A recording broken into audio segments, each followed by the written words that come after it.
શું નામ છે આપનું અને શું બનાવ બન્યો હતો? મારો બેન મંજુબેન નામ છે, દેવડા અને માઢિયાના છે. અત્યારે પોલીસવાળા જે જબરજસ્તી કામ કરે છે અને અમે જ્યાં ગયા તો અમને મારવામાં આવ્યો. મારી એક બુટી સોનાની ખોવાઈ ગઈ છે. ત્યાં ઢહેડ મને આ પોલીસ લોકો લઈ ગયા. ત્યાં જબરજસ્તી મને 4 હાથ ને પગને ઉપાડીને લઈ ગયા અને બસમાં ચડવાટાણે મને પાછળ માર્યો હોય. હા, લેડીઝ માર્યા, દબા માર્યા હોય, જબરજસ્તી ધબા મારે મને પાછળ. અને અત્યારે બાજી લે અહીંયાના હાથ. કેટલા મહિલાઓને લાગુ છે? આમાંને મહિલાને ઓછામાં ઓછા 3-4 જણાને લાગ્યું છે. અને પુરુષોને તો ખબર નથી. આ માંજોડા અને શર્ટ ને બધું ફાડી નાખ્યું. જી, કેટલા વાગ્યાનો બનાવ બન્યો હશે? વાંઢિયા ગામમાં બન્યો ને? વાંઢિયા ગામમાં આશરે 9-10 વાગ્યાનો આશરો હોય. કેટલા પોલીસ કર્મી કેટલા હતા ત્યાં? બહુ છે. અમે કાંઈ એટલી ગણતરી કરવા ના. ત્યાં અમે અમારી રક્ષા કરી.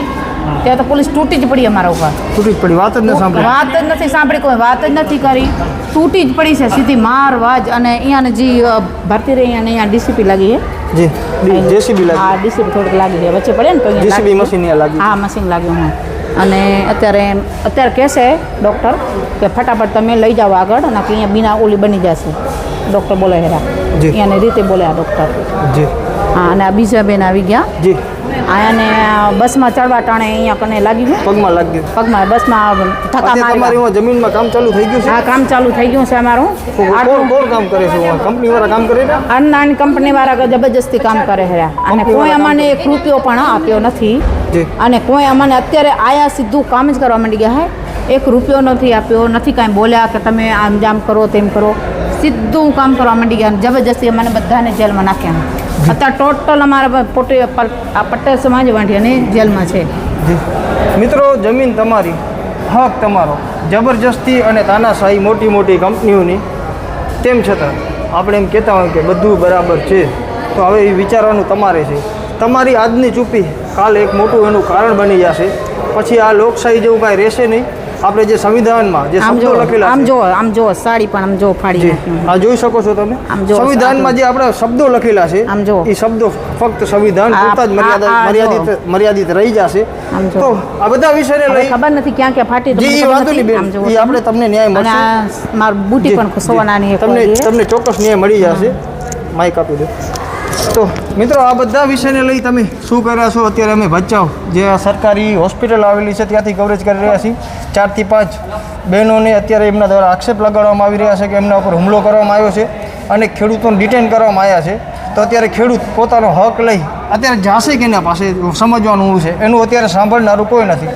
કોઈના કાન સુધી વાત જાય એવું અત્યારે કોઈ લાગતું નથી. તો પ્રાથમિક દ્રષ્ટિએ જો આપણા મુખ્યમંત્રી રિમોટ કંટ્રોલ ન હોય તો આ બાબતની તાત્કાલિક ધોરણે એમને બધું ધ્યાન દોરી અને જે પણ કાયદાકીય કાર્યવાહી છે એ પ્રમાણે આગળ વધી લોકોને ન્યાય અપાવવામાં મદદ થવી જોઈએ. બાકી તમે મને કમેન્ટ કરી ખેડૂતોની સ્થિતિ દર્શાવી શકો છો. પેશન્ટને અહીંયાથી ડાયરેક્ટલી લઈ જવામાં આવી રહ્યા છે. સાહેબ બોલો. સાહેબ તમે લઈ જાઓ છો ને? સાહેબ તમે લઈ જાઓ છો? તમે બોલો સાહેબ. અમે આમનો ઉપચાર કરવા માટે થઈને ગાંધીધામ લઈ જઈએ છીએ, પણ સાહેબ કહે છે કે અમને હું લઈ આવ્યો છું, મારે સમખેરી પોલીસ ચોકીમાં પાછા લઈ જવો પડશે. આ રેફરન્સ જોઈ લો. ડૉક્ટર સાહેબે લખીને દીધું છે અમને ઉપચારની જરૂર છે, છતાં સામખેડી પોલીસ ચોકીમાં લઈ જવામાં આવી રહ્યા છે ભાઈને. મેં એમને કીધું કે તમે લેખિતમાં આપો અમને, પણ એ દેવા તૈયાર નથી સાહેબ. સાહેબ હવે બોલો ને સાહેબ. મોકલાવું છું ભાઈ તમને, મીડિયાવાળા બધા મિત્રોને. ભલે લઈ જાય હવે, ભલે લઈ જાય હવે તમને. કાઢશે સાહેબ, કાઢી જો, કાંઈ વાંધો નહીં સાહેબ. એમને કાંઈ તકલીફ થાય તો એની રેસ્પોન્સિબિલિટી લેતા હોય સાહેબ, એવું કહે છે સાહેબ. પૂરેપૂરી જવાબદારીથી લઈ જાય છે એમ કહેવામાં આવી રહ્યું છે. ડૉક્ટર સાહેબને બોલાવો તો. એ ભાઈ, ડૉક્ટર સાહેબને બોલાવો પહેલાં. ડૉક્ટર એમ કહેતો હોય કે પોલીસ ચોકીમાં લઈ જાઓ સાહેબ. ડૉક્ટર સાહેબને બોલાવો સાહેબ.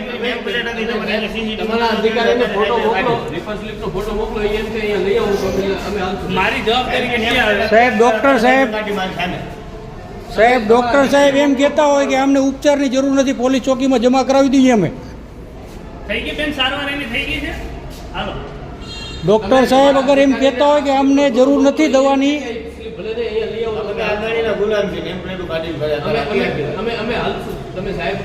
હમણો પગ જોઈ જો કેટલી હદ સુધી બેન્ડ દેખાઈ રહ્યો છે.